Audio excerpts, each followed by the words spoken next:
This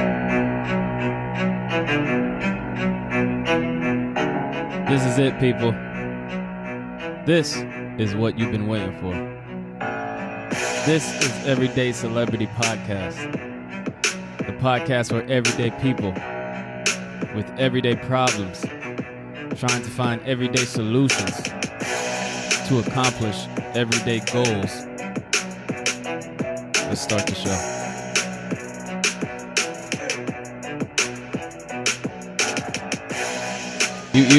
You. Welcome to another episode of Everyday Celebrity Podcast. I'm your host, Jordan Owandi. You know me already. Today is a special night. We have 3 guests tonight. 2 Bernie Sanders supporters. We also have, for the first time ever, some music talent with us that's going to sing a song. But before we get into the episode, we have a special guest. His name is Tim. I said that right? It's Tim, right? And he's in a famous band called the Soapbox Salute. If you've never heard of them, you guys should hear of them. But he's here to sing a campaign song. Tim, do you want to say a few words before you get started? Here's Tim.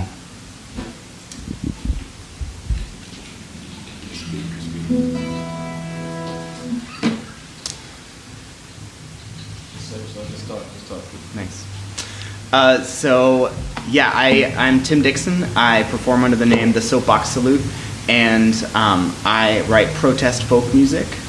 And I'm going to share with you a song that I wrote called Lullaby for the Separated. It's a song that I wrote as a lullaby to the children who are separated from their families at the border, the U.S. border. Specifically when the big breaking news came out about it, but I know it's still happening as we speak.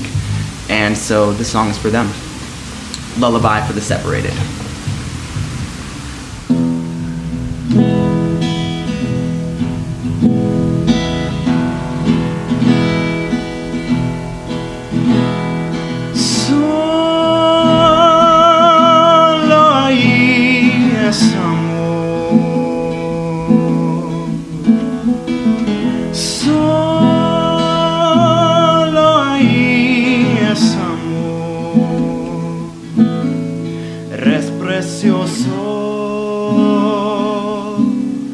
Recuerda, la luz está contigo. Don't let them take from you love and peace. Those are yours we send to you. Our love and keep on working to reunite you. El amor de tu madre, de tu padre, es en hierro. Solo ahí es amor. Solo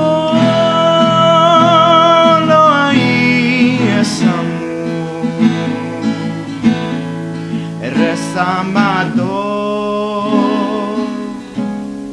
Recuerda, la luz está contigo. Don't lose hope. Precious ones, they'll come to you. Once again, it's not all dark as it seems. We'll pray for you night and day. Espero que vayan a reunirse con su familia. Break down these walls to free one and all of these children who need our help desperately. Break down these walls, they make us look small, 'cause we don't help our neighbors, yet that we need them too. Espero que pronto vayan a reunirse con su familia. Solo ahí es amor.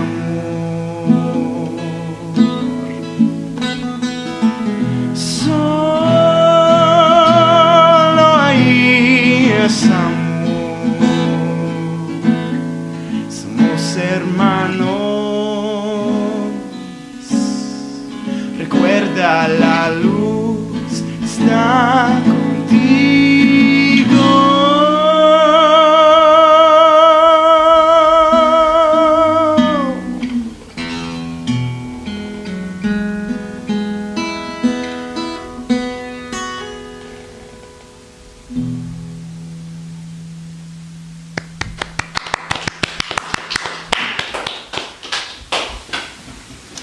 You can check out my music at thesoapboxsalute.com. You can find one of my songs on Spotify, and be on the lookout for that song because it is being recorded and will be out soon, hopefully this year. Well, thank you, Tim. That was nice. Like you said, check him out on all those platforms that he mentioned. So let's get down to the episode at hand. So today I have two guests with me, Molly and Dirk. Molly, I never met these two people, but I wanted to do a episode about the upcoming election. Now that's, you know what I'm saying, Super Tuesday is coming close. Soon. It's Tuesday, right? That's on Tuesday. It's on next week, Tuesday? Yeah. March I didn't know 3rd. I didn't know that. Well, this is a good 5 thing you had days. us All in. All right, so Who you yeah, voting for? Wait. Super Tuesday's coming up. So we have two people now.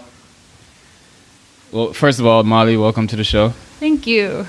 Dirk, welcome to the show. Thank you. It's a pleasure to be here.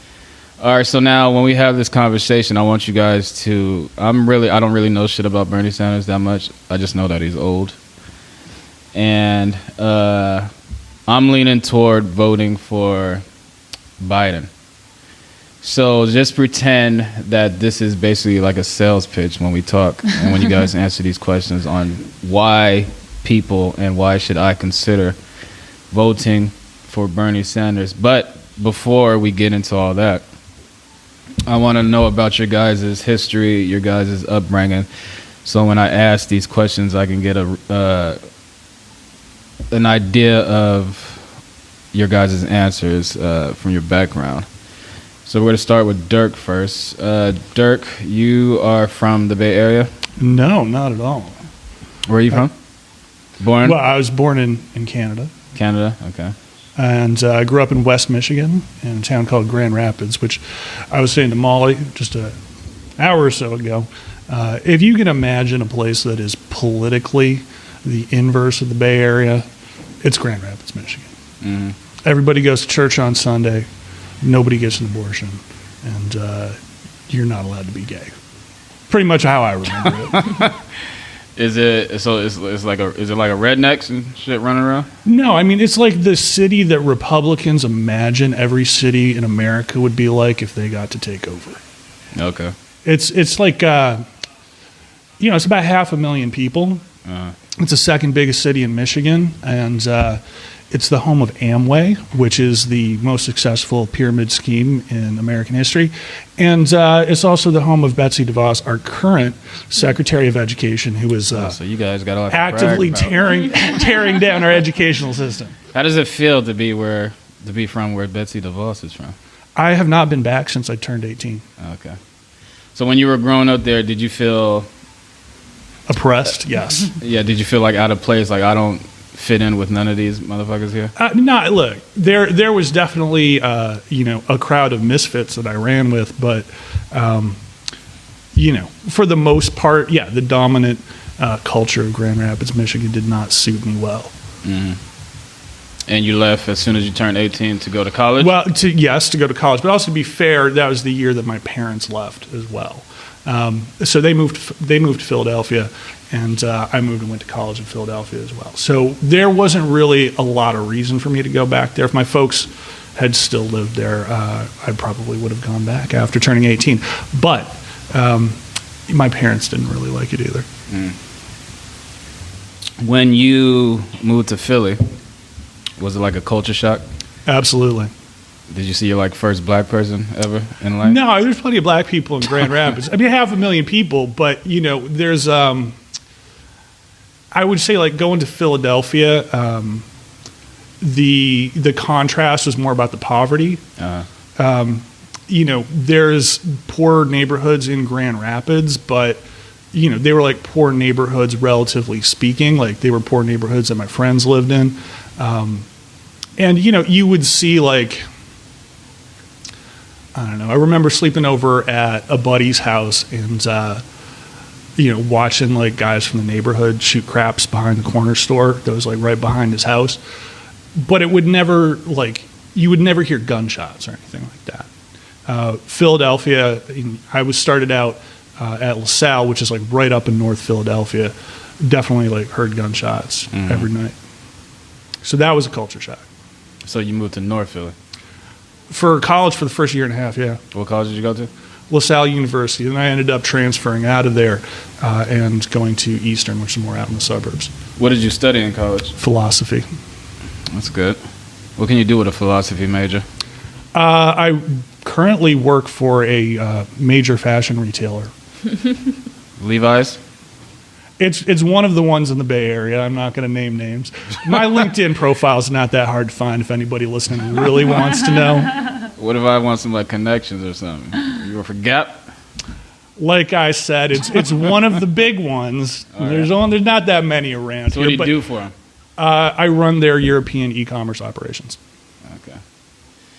All right. So you went to school for philosophy. Did you like get a master's or No. no? Just did you look the? No, I'm the only. If you really want to know about my background, Yes. I'm the only person in my family that doesn't have a PhD. Whoa. Okay. So you're the misfit. You're like the black. I am the black sheep, absolutely. Black sheep. Wow. All right. That's a successful family if you are the black sheep. They're doing all right. I mean, it depends what scale you're measuring such things on, but Siblings? yeah, I got a younger brother. He's Just a one? philosophy professor at Georgia State. Wow. Okay. All right. So what brought you to California? Did you go from Philly to California? I did. And what brought you to California? I found out I was going to have a kid, and my ex-wife's. father, okay. I am a father. My ex-wife's family.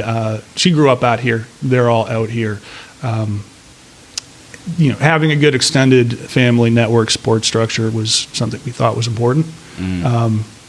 Also, just generally speaking, Philadelphia is a cool place to live. I think, if you're a young person on your own, wouldn't necessarily be the place I would recommend to start a family.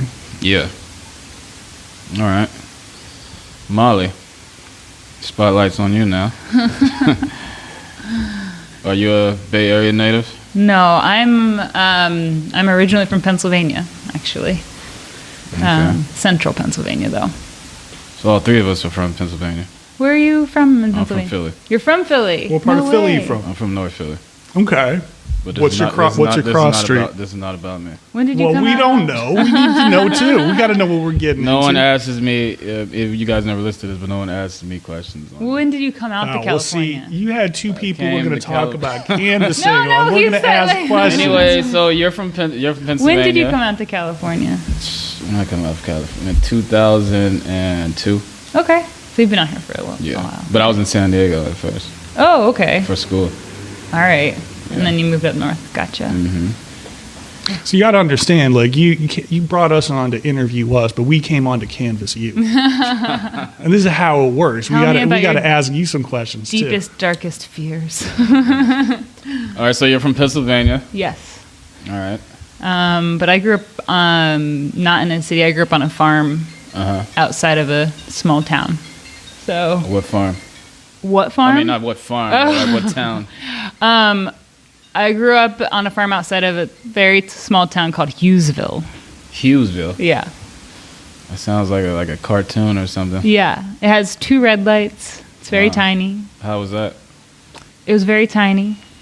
Yeah, I mean, I grew up on a goat farm, and I really thought Pennsylvania was very, very beautiful, but I also knew that when I was 18, I was never coming back, so... How many people were in your town? 2,200. It's one of those towns where everyone knows each other. Everyone's like dating each other and shit. It's very small. I mean, my family's from there too, so I have lots of like, that's my aunt, but really it's like my second cousin somehow, kind of thing. So you didn't. I mean, did you ever date a guy and found out he was related to you in that small town? No. You hesitated there. Well, that's No. kind of like a question that, you know.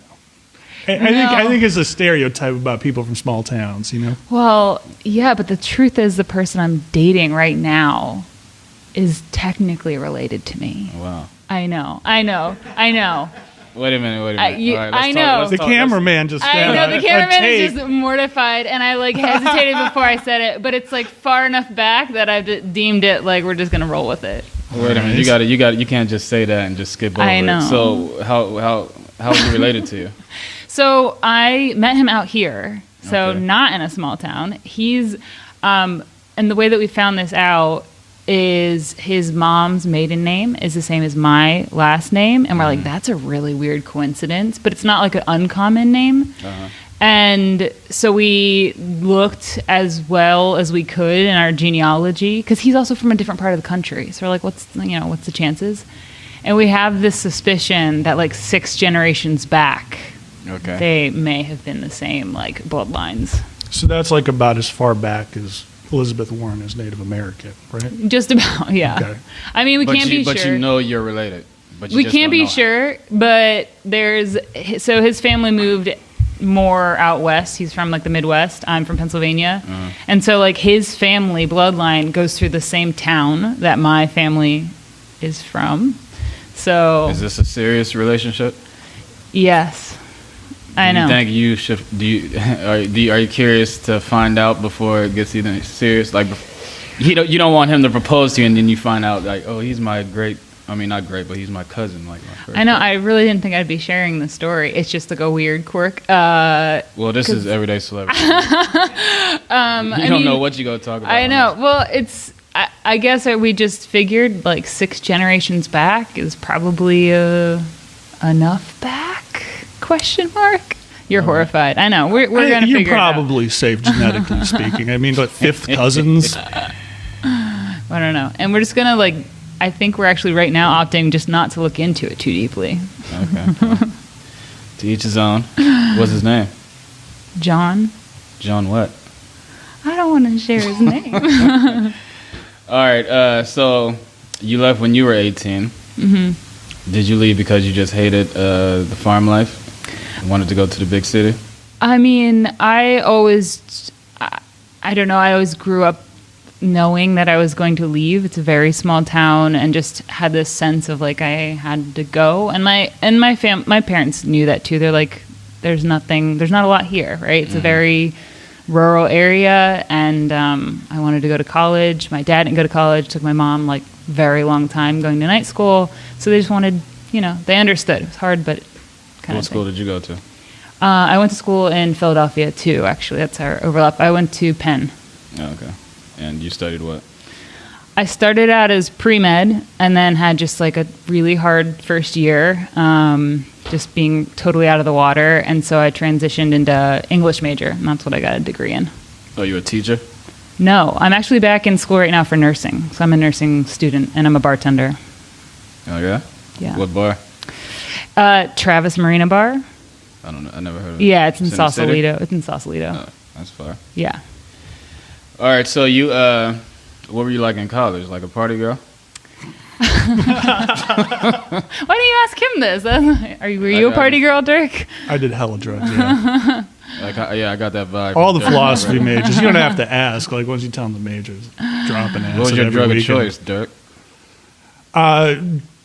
LSD. I mean, I smoked weed, like, regularly. He was a but, like, philosophy major. I guess that makes sense. it was basically, yeah, a lot of acid. Do you still dabble in Occasionally. LSD or just drugs? I mean, occasionally I'll take something a little more heady. Not like every weekend, but, it's nice to go back and visit those fond memories of, the giant galaxy brain that we're all part of. Nice. Molly? Yeah, Did you do Molly? I had a much more traditional. I So I never drank until I went to college, and then was like, yeah, it was like a fish out of water scenario, and I definitely tried college and all that it was. Yeah. That's the political answer. All right, so how did you end up in California? I moved to New York after school and had a few jobs and just like really got tired of the winters. My best friend and I decided to move out to California. Yeah. Why California though? Why all the way across the country? Really was done with New York, and I was like, I don't know, 24 or something at the time, and we're like, let's just go. And so, did you know anybody in California? No, and I'd never been here, and we just road tripped across and moved here and figured it out. After my last job in New York, we traveled together for a little while outside of the country, and just decided to move to the Bay Area. Her family's from Hawaii, so it was kind of like in the middle of everything. Is she still out here? Mm-hmm. Yeah. You guys are still friends? Yeah. You guys still live together? No, but we did for the first year. Okay. All right. So what made you... So explain to me, you guys work for the DSA, right? We're volunteers. Volunteers? Yeah. So explain to the people... I don't know what the DSA is. Can you tell me about that? Yeah, the DSA, it's Democratic Socialists of America. It's a national organization, a political group that organizes around socialist campaigns. And they have local chapters across the country. And it's volunteer-led. We have like a small staff of like 10 or so people nationally, but it's really led by volunteers. Our local chapter in the East Bay has around 1,200 members, and we work on things like right now our biggest campaign is Bernie Sanders stuff. But personally, I've been involved in other issues around, like the big thing I did last year was the Oakland teachers strike, supporting them. Yeah, and I think it's an organization that's dramatically blossomed and boomed since Bernie Sanders in 2016 and Trump's election, as well as like AOC and other socialist Well, you guys, is the DSA just working on Bernie Sanders, or is it working on all the Democrats? I mean, does it give equal like attention to all Democrats running? I wouldn't trust them if they did. No. No, for sure no. Okay. So what made you get into politics? Or what? I'll take it, sure. I mean, we both... I don't know. I kind of grew up with it. Like, I grew up in the Reagan era. I remember my dad yelling at Reagan, giving the State of Union on the TV. Yeah. So it's kind of always been a part of my perspective on the world. Like, the one thing, my parents were college professors, so they were liberal, but, they're also Christians. And I would say that, like, my father in particular, who was a theology professor, had a social justice perspective on theology. Tend to look at, the Gospels and Jesus' message as being one that was more about, liberation and economic justice and things like that. Now, I'm not the believer I was when I was 10 or 12, but, those things I think stick with me. And I would even say, like, there's certain folks that, when I was in college, and one of my professors, this guy named Tony Campolo, is very much in that same bent of taking a Christian perspective on economic, social, racial justice. And it had a profound effect on me. Just studying philosophy, I think that, a big part of what you spend your time doing those 4 years is trying to understand things like, what is real? What is truth? What is the reason that we're here? But also, like, what does it mean to, live a life that's worth living? And how do you do the right thing? And, struggling with that, I don't think you can see yourself as an individual separate from the rest of society. You have to take into account that your actions impact other people around you. And if you're truly concerned with doing what is right and what is just, you have to be aware that there are mechanisms of power that are either something you have to step up and try to control, or other people are going to be using it to control you. So, why is Bernie Sanders the candidate for you? Well, I mean, for me, I think it just comes down to what I just said, which was that he is someone who is looking to put power back in the hands of regular people. The slogan, "Not me, us," really has some pretty deep meaning for me. I think that he's someone who is, as you noticed, and as many people have noticed, an older man. Mm-hmm. He will not be alive as long as I will, I don't think. But yet, he is looking to, pass on a legacy of empowerment. And I do feel like most people in our society don't believe that their political involvement makes a material difference in their life. And I think for a long time that's been true. I think there's a lot of reason to feel cynical about politics, to feel like going out to vote or organize or talk to anybody else about voting doesn't really matter. Because the biggest microphones out there are going to be like cable news, the politicians that can get on cable news, and the people who can buy those ads that we see, like those Bloomberg ads that are around everywhere. So, Bernie's message is that if we are willing to work together, and if we're willing to step up and fight for somebody that we don't know, who could be very different from us, but understand that just as regular, everyday people, we can take power back from the people who've been trying to pull those levers and, use all these different mechanisms in our society to control us. It doesn't have to be that way. Mm-hmm. And so many people are just white knuckling it. I am in a fortunate position where I am a wealthy, college-educated white man living in America. Mm. But, even from that perspective, it just seems like there are people that are going through things that, given how wealthy our society is, given how many, I think there's like 63 billionaires in the Bay Area, and we got parks in Oakland that are just filled with people living in tents. Yeah, the Bay Area, I don't know if you noticed, but the Bay Area has the most billionaires in one area in the whole country. Yeah, I believe it. So, Molly, why is Bernie Sanders the candidate for you? Yeah, I mean, I'm a little bit different because I didn't grow up political at all. It wasn't until Bernie Sanders kind of came in to run in 2016 that I don't know, I just felt like there was a breath of fresh air in...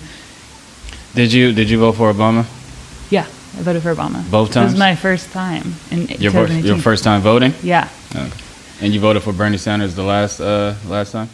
I went to vote for him, and I found out that I wasn't registered. Because I registered at the DMV, and then I showed up to vote, and they're like, oh yeah, we never get those registrations. And I was so angry. You still couldn't vote? No, because back then, if you showed up to the polling place and you hadn't been registered. Now, fortunately, if you're in California, you can register day of, which is how it should be. Okay. And I was very upset last time, but yeah. All right, continue. Why is he? Yeah, I mean, I feel like when he ran the first time, it was, like I said, I'd never been involved in politics before. I honestly didn't even know what that would look like or what it would mean to be like a politically engaged person. But I felt like out of everything that was happening, he was just speaking this so much like, I don't know, common sense that I felt like politicians seem to never talk about before, like things that actually matter to everyday people that for some reason year after year, we weren't really hearing. And so it began this process for me of getting involved. And for me, Bernie Sanders is really the only the only option for the working class to actually have power over our lives right now, and that means power in terms of healthcare. One of his big pushes right now is Medicare for all. I'm a nursing student, and it's like inhumane what our current I'll say system, but it's not really a system. Healthcare system is, and the environment. I know, people say like I'm worried about the environment, but if we aren't serious about these things, our children are not going to have an inhabitable world. Well, let me ask you this: if if the environment is one of your big concerns, why not vote for Tom Sawyer? Tom Steyer. I thought you hadn't been following Tom the election. Steyer? That's Tom the name. Steyer. Tom Steyer, yeah.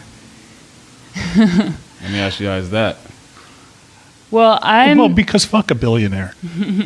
Tom Steyer is a billionaire? He's Yeah. a billionaire. Yeah. And Okay. yeah. He's But one of the doesn't he- nicer ones. Doesn't he but- do so much? Like, isn't he out there on the front lines trying to do? Look, if you're a billionaire, you could have fixed the pipes in Flint instead of running for president. Okay. And I mean, I think for me, at the core of it is, I think that this is, for me personally, it's a lot bigger than Bernie. Like, I have been dedicating a tremendous amount of time to get Bernie elected, but what I'm really excited about is the movement that's happening around Bernie and like led by Bernie. People across the country are getting activated and empowered for the first time in many people's lives, and young people, working class people. He has by far the most supporters who are teachers are like one of his biggest donors, Amazon workers, Walmart workers, and these are people who have been like systematically disenfranchised in the political system, and he's part of this movement. And I know it sounds cheesy, but he's part of this movement that like is actually giving a voice to that, and I think that like that can't be understated about how exciting it is. And I'm really excited. I'm personally excited because I just think like politics is not working for everyday people, and Bernie is part of this process that's actually like bringing people in, as opposed to like telling them to stay home and just keep going about their lives. I just want to bounce off what Molly's saying. Like, with every other politician, the plan is basically, and Liz Warren's a good example of this. She's got a plan for everything, right? So the expectation is like, well, you get behind this person, you help them get elected, you vote for them, and then once they win, you go home, and the ship of state just runs itself. And that has not been working for anybody but the very, very, very, very rich in this country for a long time. Now, the idea is getting Bernie elected doesn't mean that we all just go home afterwards. None of the big things that he wants to get done are going to happen unless we all stay activated.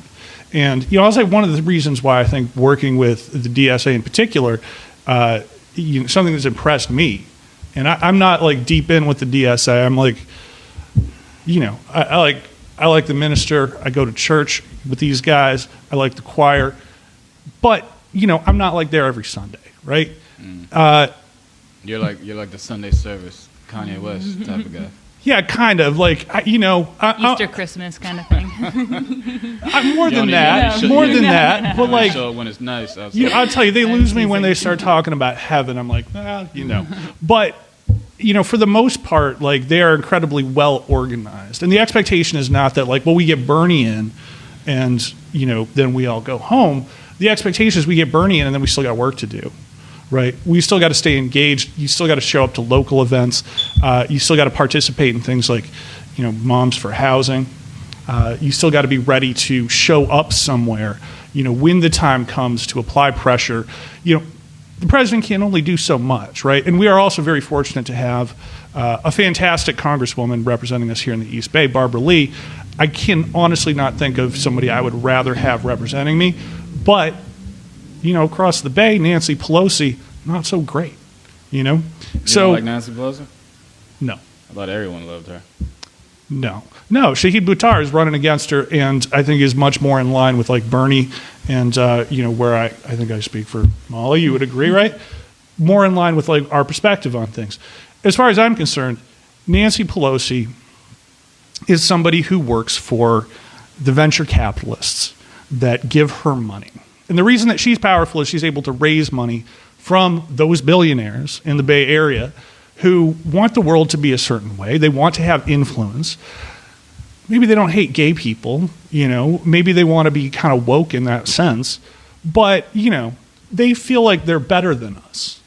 They feel like because they're rich, they're somehow gifted and special in a way that the rest of us aren't. And those are the people that Nancy Pelosi works for. And I'm not interested in that. I'm interested in a politician that's going to work for me, and those are the politicians that I'm going to work for. Now, I will say that Nancy Pelosi has done some okay things in her career. And, God bless her for... Are you diminishing Nancy Pelosi's track record? Look, I'm not saying everything she's done is terrible. And, I prefer her to, whatever Republican counterparts have come before her. But, at the same time, I feel like she's ineffective, and I feel like she's paid to be ineffective. And I think she's paid to give in and not to really fight for just everyday people. Bernie Sanders. Is Bernie Sanders rich? Is he a millionaire? He's sure. Yes. As far as I know, I haven't seen his tax returns, but yes, that's the wrap on him. How do you feel about because I read he would not release his tax returns? How do you feel about that? I think he did release his tax returns. He released he didn't release all of his tax returns. He just released little bits and pieces of it. Well, I don't know. I don't really care. I mean, I know the guy's probably worth a few $1 million. Yeah. I don't think he's up to anything shady. Do you think Bernie Sanders or any of the people running for president, I mean, they're all rich, right? They're not like you and me. Do you think any of those guys know what it's like for normal people, what normal people go through on a day-to-day basis? What I'm saying is, I'm going to give you an example. Do you think Bernie Sanders understands when a person gets a check from work and needs to decide whether to pay his light bill or his car insurance? Do you think Bernie Sanders understands that? I mean, I can't speak for Bernie, but I would say yes, mostly because... or does Bernie Sanders just read a talking head and be like, oh, or does staff members bring him a piece of paper, oh, you need to talk about, how politicians, when they go on and speak to crowds and they give a story, this is to the mother who has 3 kids, they're just reading talking heads. Yeah. So what makes you think Bernie Sanders really understands that? I mean, I think what you're getting at is exactly why so many people feel apathetic about politics. Because, we know we're being patronized and given platitudes, and it feels disingenuous. And for me, that's what's... sorry, there's a button there. That's what's so excited about... why I'm so excited about Bernie Sanders is because he doesn't have time for that kind of nonsense where, he comes from a very, very, working class background. He talks about how he was raised in a rent controlled apartment in Brooklyn, and his, they lived very working class. And he has been consistently, like you said, he's an old guy, consistently since he was young on the side of working class people. And when it wasn't easy and it wasn't popular to do, he has been out in front of fighting for gay rights and the environment and things well before it was a popular thing. And he's the most trusted politician in the United States, and I think his track record speaks to that.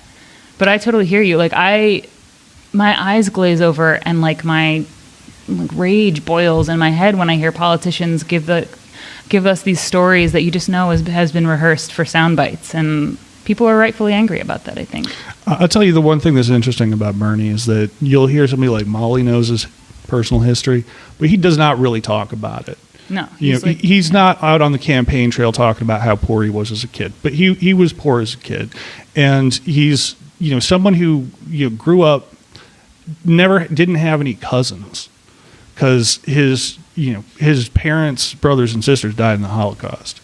I think he was the first one born in the United States. I might be wrong about that, but I'm pretty sure first generation at any rate. And his dad came over. Yeah, it's, you can't miss it. When you hear the man talk, he's not trying to sell you anything based on a childhood in poverty, but the way that the man talks about poverty it means something to him. And I think the fact that he's not using, his own story as the centerpiece for why you should trust him or why you should vote for him, honestly, it speaks volumes. What's your number one concern? Like when you, as far as supporting a candidate, what's your number one issue? Well, that's the question I was planning on asking you. This ain't about me. Well, no, but here, hold up a sec, because I do want to cover this for like everyone who still might want to go knock some doors and hears this, out for later primary states and things like that. But the process through which like we usually have these conversations is to ask somebody first, have you been paying attention to the election? You gave that one away early on and said that you weren't. Now, I don't know if I totally believe you. We've done some research for this podcast, but then the next question is like, what is the issue that's most important to you?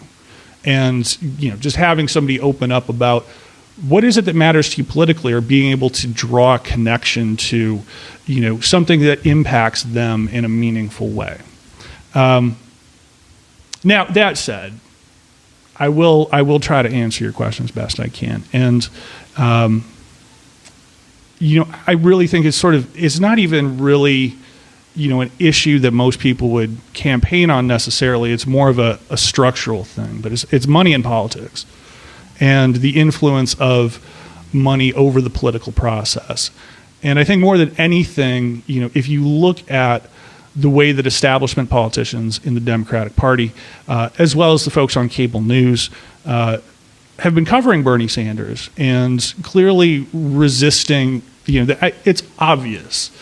If you watch any sort of talking head on cable news, most of them find the idea of Bernie presidency just repellent. And, I believe the reason for that is not so much his policies, but the way that he's fundraising. And the fact that he's not taking money from billionaires. I mean, he even got there was some wife of a billionaire, not like a mega billionaire, but they had a couple $1 billion. It's crazy to even think about that, like a low-scale billionaire. And she's contributing money to all kinds of political campaigns. I think she gave $2,000 to Mayor Pete. And she sent Bernie a check for $450. Bernie campaign sent it back to her. Just on principle. And if you look at the way that politics operates, especially national politics, but this happens at the local level as well, it has been pay to play for a very, very long time. The way that the Supreme Court has handled decisions about how campaigns get financed, it's basically open-ended legalized bribery at this point. And if you don't have the money to donate to a politician's campaign in a significant way, you don't have a political voice in this country. We all know that advertising works. We all know that usually, in most elections, it's the candidate with the most money that wins. And that's true 97% of the time. So it's not so much about getting votes, it's about buying TV ads, right? So in that case, Bloomberg should win, right? No, Bloomberg's just cutting out the middleman. Instead of buying a politician, he's trying to buy an election. But this is the thing. This is why Bernie Sanders is terrifying to that whole process of corruption. He's not raising money from billionaires. He's raising money from people like me and Molly. And he's depending on volunteers to get it done. Now, the scary thing is what happens if he wins? We've already seen politicians win on this model. So AOC winning also terrifies people because she's doing the same thing. Mm-hmm. She's not a big money candidate. She's the most popular politician in Congress right now. And she doesn't owe anybody anything. There's nobody that gets to knock on her door and say, remember that big-ass check I cut you? You got to take my phone call or I'm not cutting you a check next time. Right? Mm-hmm. If Bernie goes into the White House with that kind of position where he really doesn't owe anybody any favors, that's a real revolution. And that's what terrifies people. So that's my issue. Now, all of the other issues, I don't think you can get there if you don't have this fundamental challenge to the way that politics is financed in this country. So let me see if I got all that, because you said a lot of shit. I do say a lot of shit. Your number one issue for voting for Bernie Sanders is because he's like an independent. He doesn't take money from like the big wigs. I mean, I think that's deeply significant to me. I don't think I would trust him on the other issues if he was taking money from billionaires. Okay. Molly, can you answer that same question? Yeah, I mean, not just Bernie Sanders. What's your main issue on when you look for a presidential candidate? Yeah, well, Bernie Sanders is who politicized me largely, and so now when I look at any politician, I just need to know that they're actually part of empowering and building the power of the working class. And you can often tell like what that means in terms of like their theory of how things can change in politics, what that means for everyday people. And if you're empowering the working class, then like all of those other platforms are more possible. Yeah. So if Bernie Sanders loses, and let's say hell world, and let's say I don't know. Let's say Bloomberg wins the nomination. Will you vote for Bloomberg, or will you just not vote? I mean, honestly, I don't know. Bloomberg, I think, might be worse than Trump. So, which is a pretty bold statement. I don't know. It'll be a really hard decision, and we will have a very big uphill battle to fight. I mean, like I'll say, like everything that I just said, Bloomberg represents the exact opposite of that, right? So if Bernie is about, the removal of big money from presidential politics and the possibility that you could actually get to the White House without owing any billionaire any favor. Bloomberg is not even about owing a billionaire a favor. He's just like, well, I'm a billionaire. I'm just going to buy the election, which again, fundamentally changes the way that politics operates. If Bloomberg gets elected, the next president is going to be Jeff Bezos, and then it's going to be Mark Zuckerberg, and we'll never have another president that isn't a billionaire, and I'll move back to Canada. So you're saying you won't vote? No.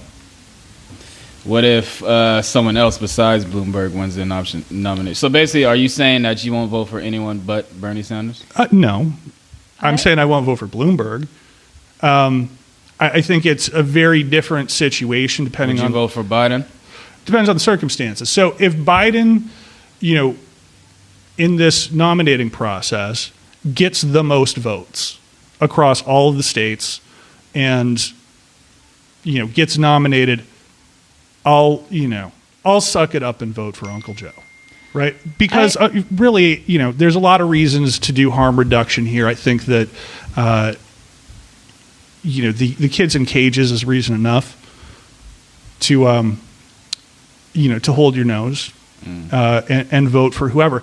But I mean, that being said, I also would say that if the process is such that Bernie Sanders wins the most votes in this nominating process, and at the Democratic convention, because he doesn't have a majority of the votes, let's say he has 49%, but it's not enough to win on that first ballot. And I know this is kind of into the weeds of how Democratic politics works, and it shouldn't be this complicated, but it is.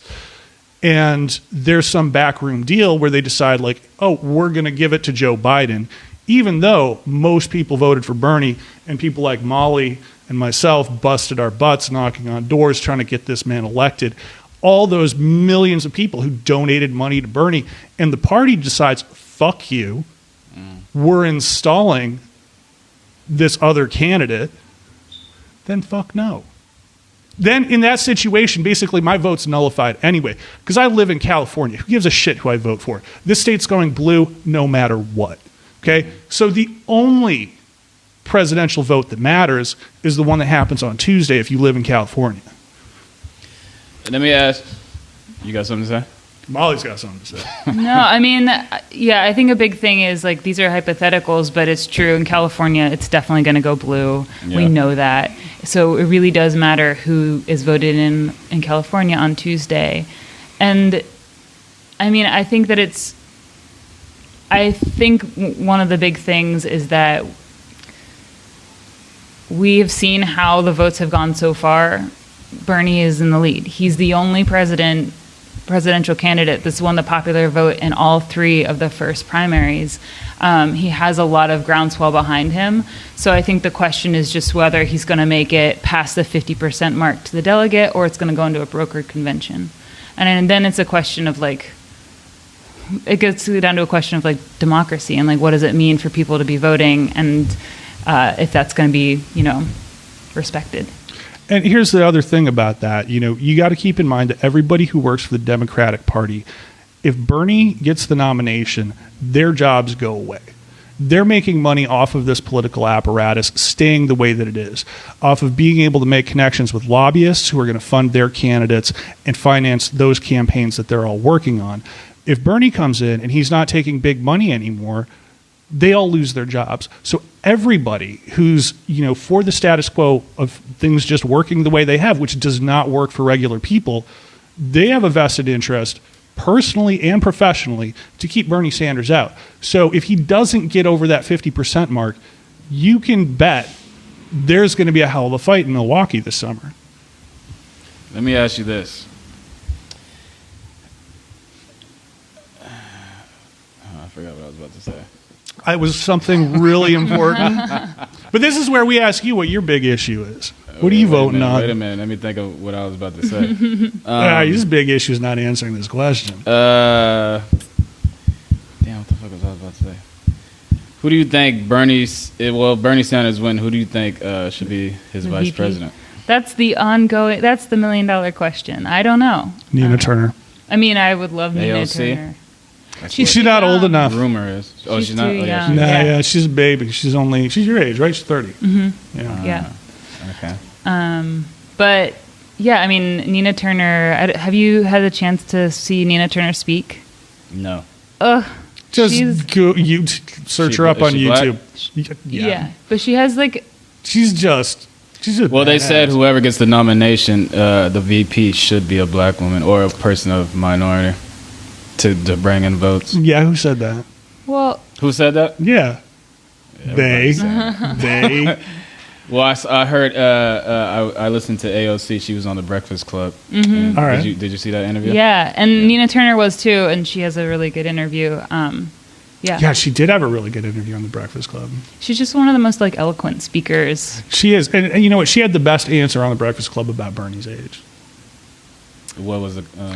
I'm paraphrasing, but it's basically like, look, I trust that, you know, Bernie Sanders would not keep running if his health were going to prevent him from doing his job. And, you know, I have faith in him that he's running because he knows he's up to it. And if there was any doubt or any question about his health, he would do the right thing and drop out. And I do believe that about Bernie. I mean, he's just a no bullshit person. Like, if he was in a situation where he felt like he couldn't do it, I mean, here's what drives me crazy about Joe Biden, is that nobody's telling Joe Biden, like, you're not up for this. Everybody can see it. Like, you watch the man on television, and he's not coherent, and he's not lucid the way he was when he was younger. And, you know, I hate to call it out, but it's true. Somebody needs to, like... You know why they like Joe Biden? Because he's from Delaware. No, that's not why. Because he's Obama's homeboy. Yeah, but even Obama That's why hasn't he's so endorsed popular. him. Well, And I mean, Obama's waiting for him to win the nomination. All right, but why is he Obama's homeboy? Why they use his vice president? They go out. No, to drink and because shit. Obama needed a running mate that would let white folks in the middle of the country You know don't he think was Obama okay. and Biden are friends? They fucking hang out I together. don't think they go Their water families are, like, skiing or close. anything, but you know, look, yeah, I would be friends with Joe Biden. That's not the question. Joe's cool. Like, I would drink a 6-pack with Joe. Well, but the like, whole I don't point, the want him to main be point president. of getting elected is if you are likable. If like a person likes you, why do you think Obama was so popular? Because he's in that's there, not true. sleeves rolled up, he's drinking beer and shit. People like that. He's likable. Sure. But People and look, part at, of people it look is at Bernie Sanders like, oh, this guy is But you know, I think. grumpy and yeah, But I mean, you know, old.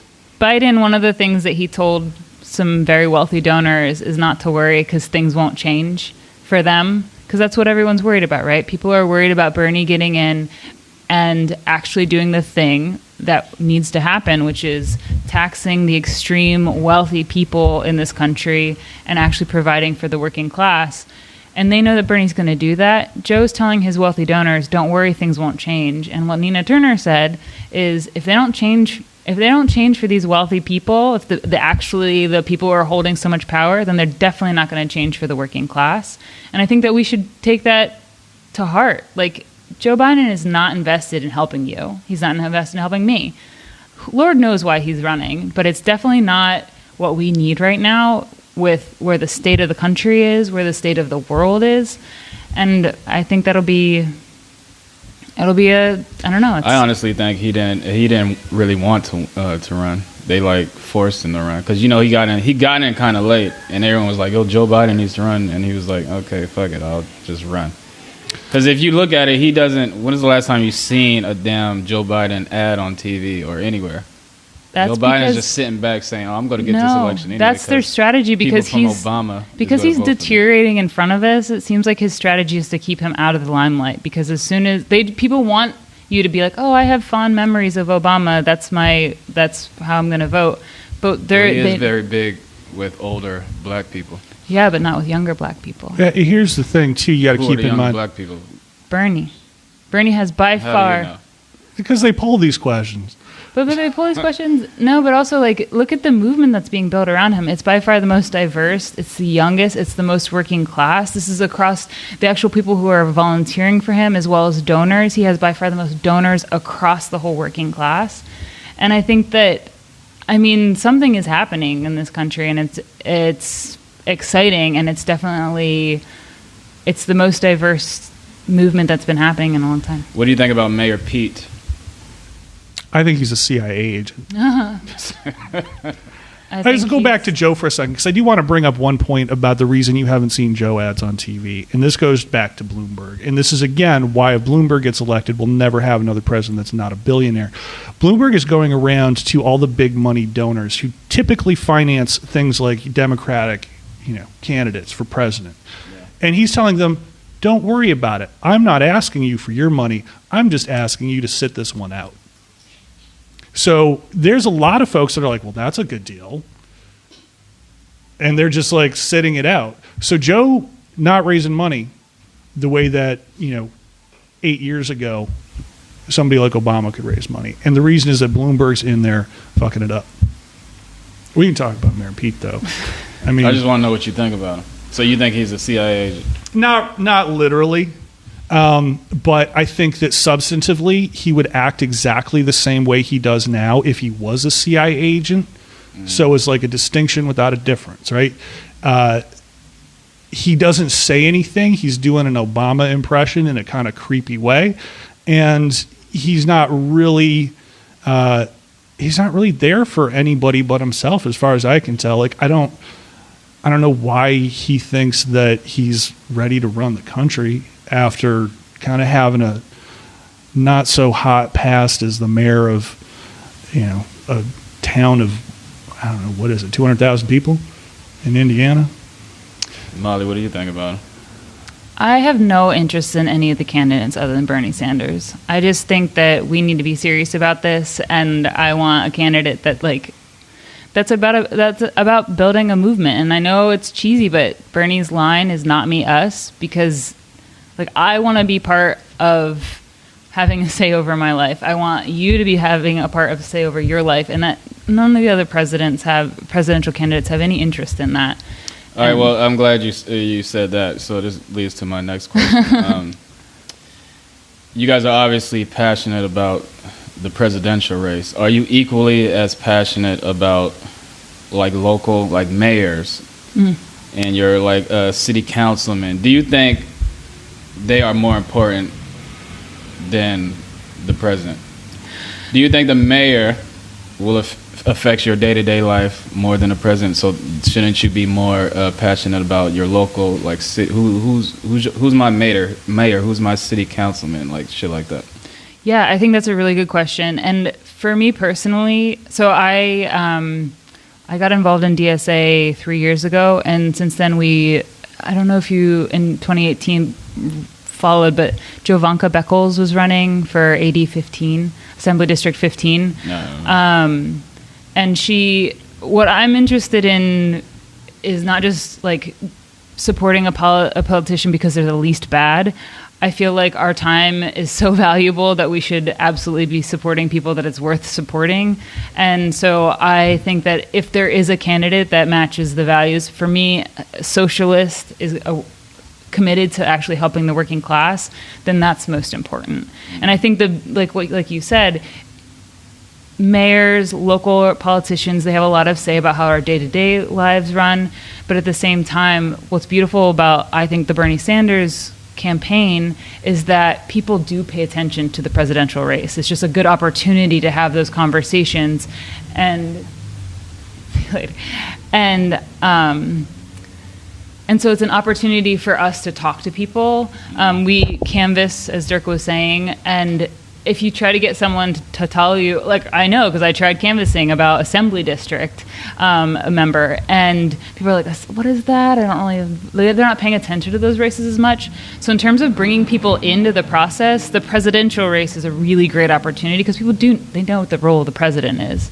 And also, I think you're right that generally most people vote, and it doesn't really seem to matter if they vote for this way or that way for the president, and their lives don't change that much. Most people, it feels like that. Yeah. And I think that for me is what's exciting about Bernie is that like he's building something that's supposed to destabilize the establishment. Well, I'm going to give you an example. I mean, I care about the presidential race, obviously, but I really don't care that much because whether Bernie Sanders gets elected or not, me driving down the street, I'm still going to get harassed by the police. I'm still going to get pulled over. But if I vote for the right mayor, that mayor can fire that police officer, you know what I'm saying? Or the right prosecutor, right? Yeah, exactly. So that's more important to me because the mayor controls the police. Okay. I think. And who funds those campaigns? Honestly, I don't know. All right. Well, so again, this is why it's symbolic, right? So if you have a president who can become president, raising money from small dollar donations, then you can certainly have a local prosecutor or a local mayor who can probably do the same thing. And if you have a network like what AOC is setting up that's designed to fund local politicians, other congressional candidates around the country, that then becomes an alternative to the traditional democratic means of spreading around money and influence, which is primarily driven by lobbyists. Now, most lobbyists don't have a whole lot of stake in whether or not you get pulled over versus somebody else, but the mindset that you can fund a campaign with dollars from regular people and have a candidate that is accountable to regular people is something that can be profoundly transformative even at the local level. Well, and I think the other part of it is I agree that most things don't seem to change president to president in people's daily lives. They don't feel it as much as like you're saying. But a couple of the big things that Bernie and this movement is pushing for is Medicare for all. And that does affect your daily life. I don't know how you get your health insurance. Like if you broke your arm tomorrow, you don't have, do you have health insurance? I have health insurance through my employer. Right. So you're tied to your health insurance through your employer. Your employer, do you pay a premium? Mm-hmm. Do you pay a deductible? I don't think so. I mean, I work for UC Berkeley, so I have a good... Yeah, and so, but you have copays. If you go in, you have to pay a copay. And so if you want to leave UC Berkeley, you're going to lose your health insurance, right? And so like, that may factor hopefully in. I'm going to quit. Once you make it big in the podcasting game. Yeah. Right. Get all those patrons signed up. Yes. Giving you $5 a month. If you can get me an interview with Bernie Sanders, that'll be great. I'll give him a call when I get home. We'll see what we can do. Continue what you were saying. Yeah, I mean, so that will absolutely affect your daily life. I mean, the stability of having healthcare and not having to worry about it being tied to your employer, as well as not having to worry about meeting your deductible or paying copays and like a monthly premium. That's like a daily thing, as well as like. Speaking of like the police state and everything, Bernie is obviously in California, marijuana is legal, but he's about making that legalized across the country and expunging all the records for people who have that crime history that was deemed as a crime, which clearly ending for-profit prisons. Ending for-profit prisons. But I mean, in addition to that, like if you look through the alternatives, I mean, you got, Mayor Bloomberg, stop and frisk, New York, 12 years. Mm-hmm. I mean, if your issue is not getting pulled over, you don't want to vote for Bloomberg. You don't want to vote for. No, fuck with him. You don't want to vote for Uncle Joe. Joe Biden wrote the crime bill. Bernie Sanders voted for the crime bill. Bernie Sanders did vote for the crime bill. The 90s were a different time. I think Bernie's line on it is basically there was the violence against women portion of that, which made it worth voting for. I don't know. Did not write it, though. That was Joe. And Joe has, frankly, written some really, really crazy laws over the time. Like, I remember this because it did affect me personally when I was back in college in the 90s dropping acid. But, like, if you went to a rave, Joe Biden wanted to pass a law where if, like, you gave somebody who was, like, having a bad trip a bottle of water, that counted as selling them drugs and you could get thrown in jail. Or crazy stuff. Amy, also a former prosecutor. She's not viable, though. She's not, I'm just saying, Amy Klobuchar. She's trying to be president. Yeah. That's the Minnesota woman? Yeah, just the snow woman, as Trump calls her. And then you got Mayor Pete, who, I think fired the first African-American chief of police where's he I should know. Plus, Mayor Pete, they had all those police murders, and Mayor Pete didn't do shit about it. So that's why I don't fuck with him either. No, he's terrible. Well, the other thing is, do you have any student debt? No, I'm debt free. That's good. Do you plan on having kids and sending them to college? Do not plan on having kids. Do you have family members who want to go to college? Everyone already graduated. Do they have student debt? This is like a chess game. That I don't know. I almost guarantee you they probably do. Okay. And Bernie Sanders is going to get rid of all that. All of it, yeah. And he's going to do that. I mean, he says he's going to do it, but I mean, we're going to do the power to do it? Because Congress can shut it down. Congress. So there's has a couple. Power. That's a good point. Yeah, and I that's think the thing. That's why we got to show up. Oh, I want to do this. I want to do that. But the president, people don't realize that the president's not that powerful. It's Congress. So. For sure. I mean, I think there's a couple things. There are some things that can be done through executive order, but a lot of this stuff, it's going to take a fight. And so I think that for me is also why we need to be serious about who we're putting into the presidential office, because they can't do it alone. And we are destined for 4 more years of the same if we don't have a whole movement to back it up and actually push for it. Think about any major change that's happened in the United States or around the world, for that matter. If it's going to benefit the working class, it's because it's been pushed by the working class. If it's going to benefit the wealthy, it's because they're doing it in a backroom deal and hoping that we don't notice. And so for things like Medicare for All, it's going to take a massive fight because the pharmaceutical industry, the health insurance industry, they don't want it to change. They benefit off of throwing you off of insurance. They benefit denying you claims. And so they're going to be doing everything they can to prevent this happening.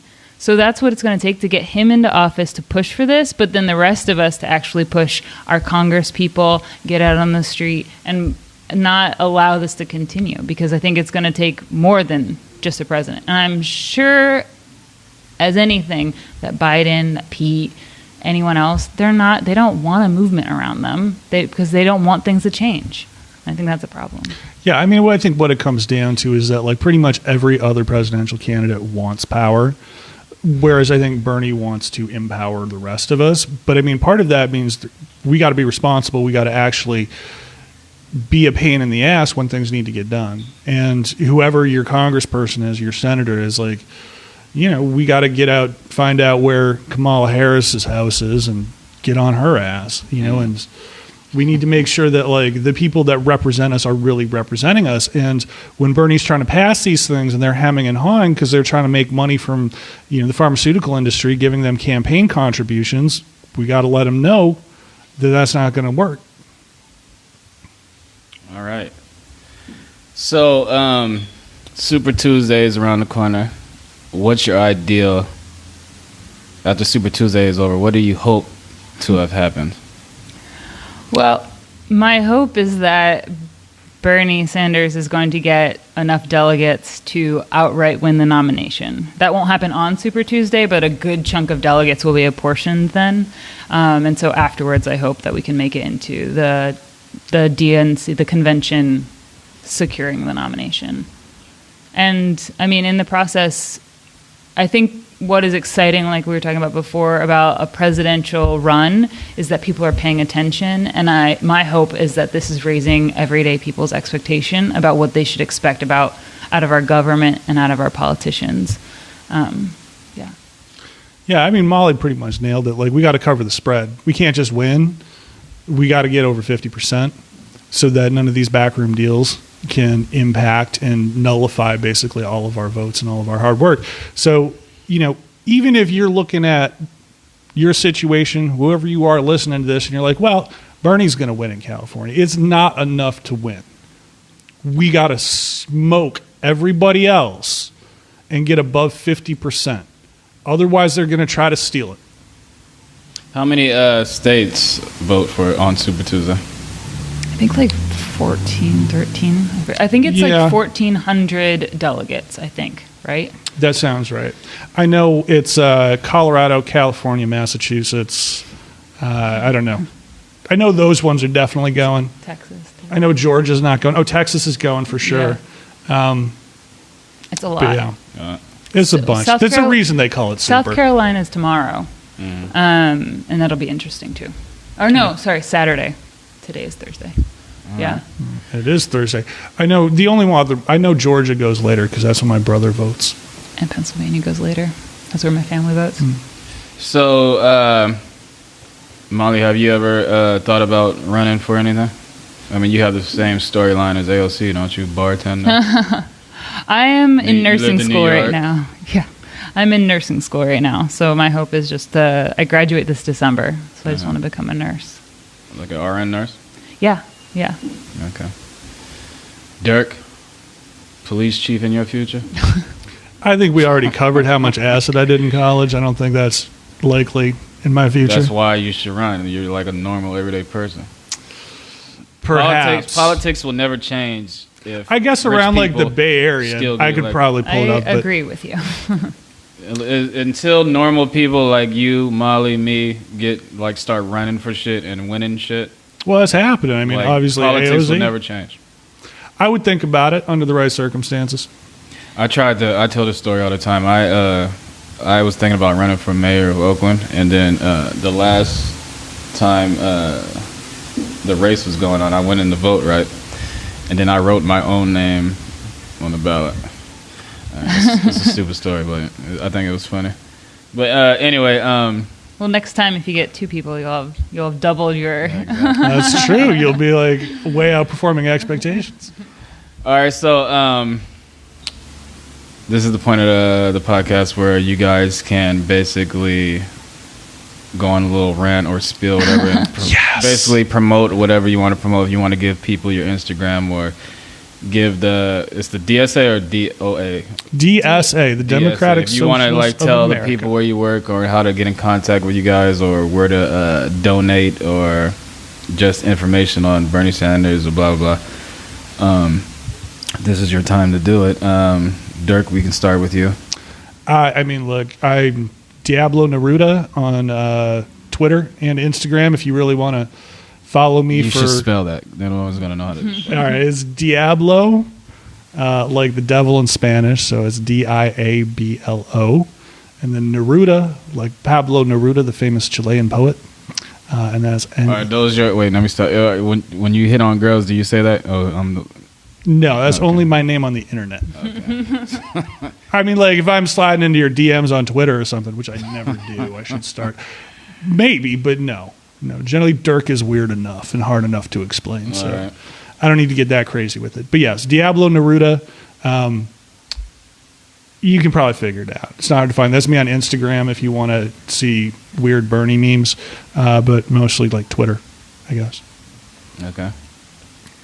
Yeah, my pitch would just be to come out and to canvass or get involved in some way with East Bay DSA. I'm saying this because that's what really changed my life personally. It's one of the reasons that I'm becoming a nurse, and it's one of the reasons because I don't feel so anxious about politics anymore, because it gives you an outlet to actually do something and feel empowered. And I would love that for anyone who's feeling anxious about the world today, because you have so many reasons.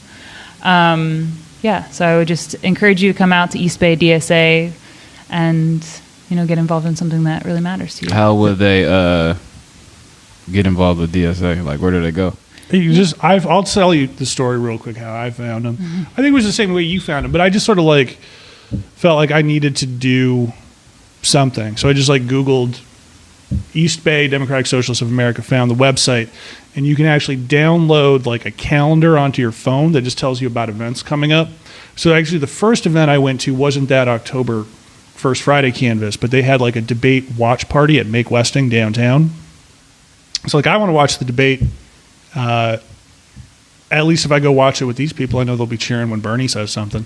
So I think that was the first thing I went to. I didn't even stay for the whole time, but it is good to be around a group of people that have your interests in mind, and that's important. And also, one other thing I would say is talk to your parents about Bernie if you're a Bernie supporter, because there's not enough old people voting for Bernie. I think we need to talk to them. And also,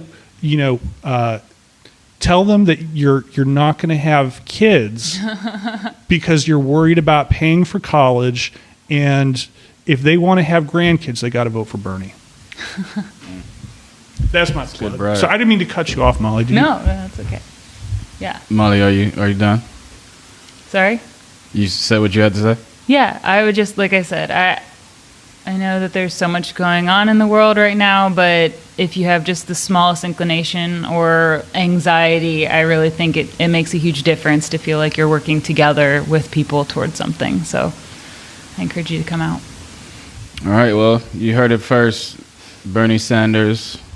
Hold up a second. What? Did we convince you not to vote for Joe Biden or not? You convinced me to vote.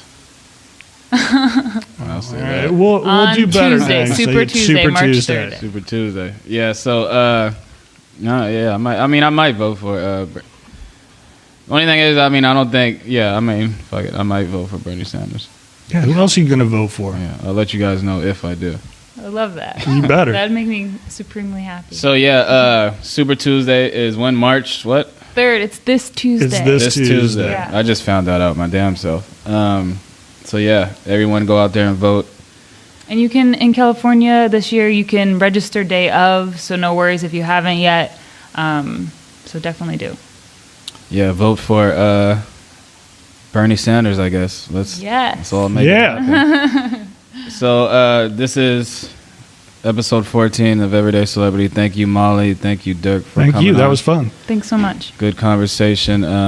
They kind of got me to vote for Bernie Sanders now. This is right after that Joe Rogan Honestly, endorsement. If you're not kidding, it's going to make my day. So, we'll see you guys on Super Tuesday. And thank you for listening. We're out. You.